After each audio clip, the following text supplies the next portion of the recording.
The Word by Vladimir Nabokov.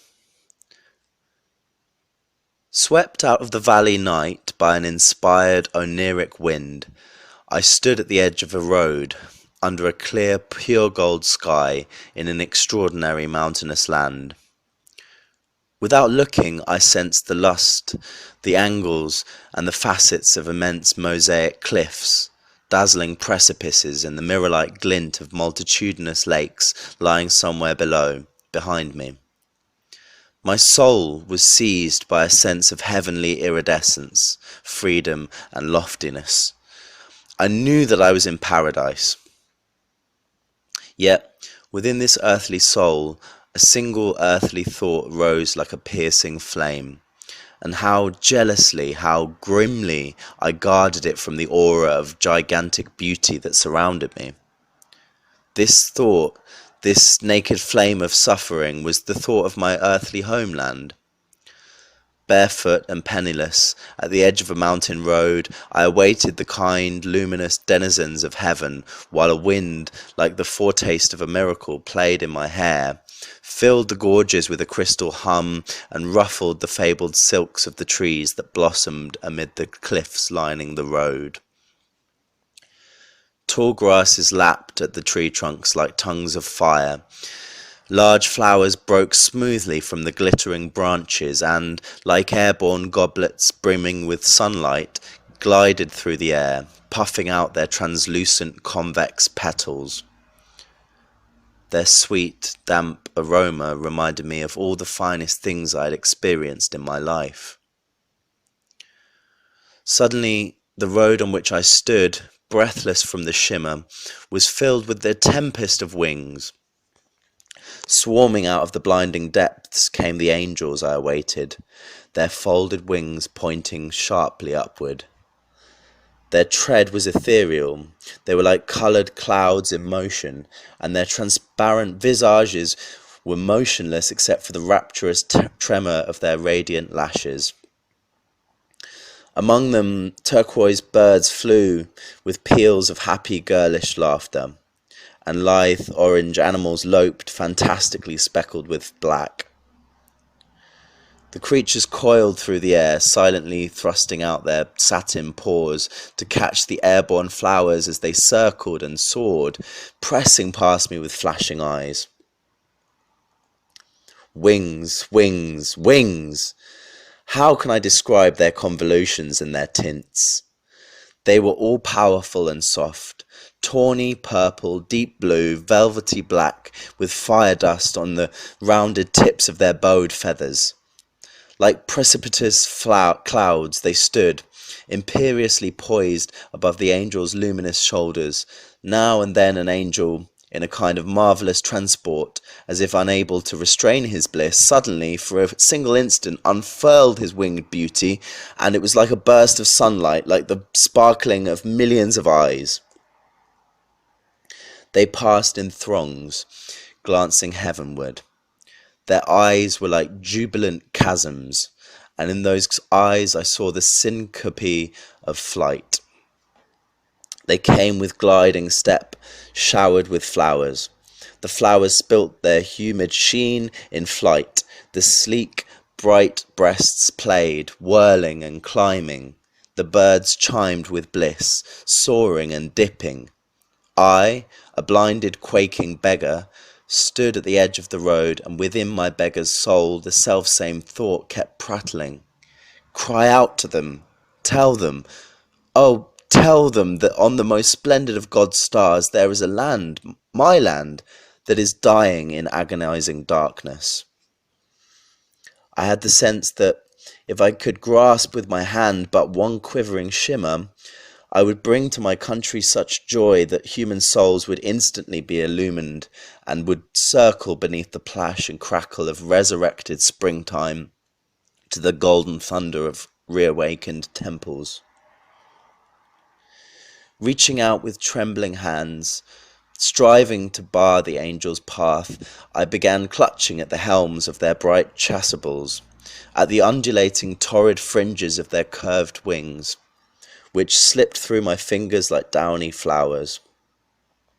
I moaned, I dashed about, I deliriously beseeched their indulgence, but the angels trod ever forward, oblivious of me, their chiselled faces turned upward. They streamed in hosts to a heavenly feast, into an unendurably resplendent glade, where roiled and breathed a divinity about which I dared not think. I saw fiery cobwebs, splashes, designs on gigantic crimson, russet, violet wings, and above me a downy rustling passed in waves. The rainbow-crowned turquoise birds pecked. The flowers floated off from shiny boughs. "Wait, hear me out," I cried, trying to embrace an angel's vaporous legs, but the feet, impalpable, unstoppable, slipped through my extended hands, and the borders of the broad wings only scorched my lips as they swept past. In the distance, a golden clearing between lush, vivid cliffs was filling with the surging storm. The angels were receding. The birds ceased their high-pitched, agitated laughter. The flowers no longer flew from the trees. I grew feeble. I fell mute.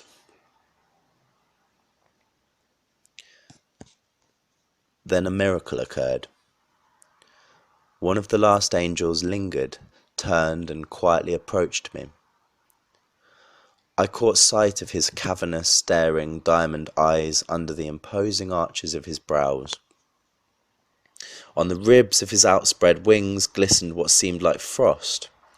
The wings themselves were grey, an ineffable tint of grey, and each feather ended in a silvery sickle. His visage, the faintly smiling outline of his lips, and his straight, clear forehead reminded me of features I had seen on earth. The curves, the gleaming, the charm of all the faces I had ever loved, the features of people who had long since departed from me, seemed to merge into one wondrous countenance. All the familiar sounds that came separately into contact with my hearing now seemed to blend into a single, perfect melody. He came up to me. He smiled. I could not look at him, but glancing at his legs, I noticed a network of azure veins on his feet, and one pale birthmark. From these veins, from that little spot, I understood that he had not yet totally abandoned earth, that he might understand my prayer. Then, bending my head, pressing my singed palms, smeared with bright clay, to my half-blinded eyes, I began recounting my sorrows. I wanted to explain how wondrous my land was, and how horrid its black syncope, but I did not find the words I needed. Hurrying, repeating myself, I babbled about trifles, about some burned-down house where once the sunny sheen of parquet had reflected in an inclined mirror.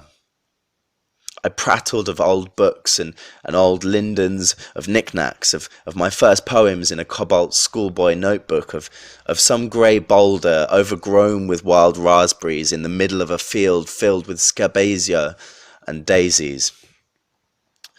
But the most important thing I simply could not express. I grew confused, and I stopped short. I began anew and again in my helpless, rapid speech. I spoke of rooms in a cold and resonant country house, of lindens, of my first love, of bumblebees sleeping on the scabiosa. It seemed to me that any minute, I would get to what was most important. I would explain the whole sorrow of my homeland. But for some reason, I could remember only minute, quite mundane things that were unable to speak or weep those copulent, burning, terrible tears about which I wanted to but could not tell. I fell silent, raised my head. The angel smiled a quiet, attentive smile, gazed fixedly at me with his elongated diamond eyes. I felt he understood me. "Forgive me," I explained, meekly kissing the birthmark on his light-hued foot. "Forgive that I am capable of speaking only about the ephemeral, the trivial. You understand, though, my kind-hearted, my grey angel. Answer me, help me, tell me, what can save my land? Embracing my shoulders for an instant with his dove-like wings, the angel pronounced a single word, and in his voice I recognized all those beloved, those silenced voices. The word he spoke was so marvellous that, with a sigh, I closed my eyes and bowed my head still lower.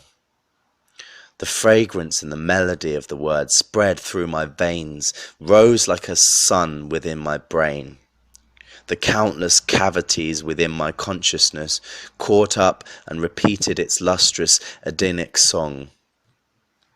I was filled with it. Like a taut knot, it beat within my temple. Its dampness trembled upon my lashes, its sweet chill fanned through my hair, and it poured heavenly warmth over my heart. I shouted it.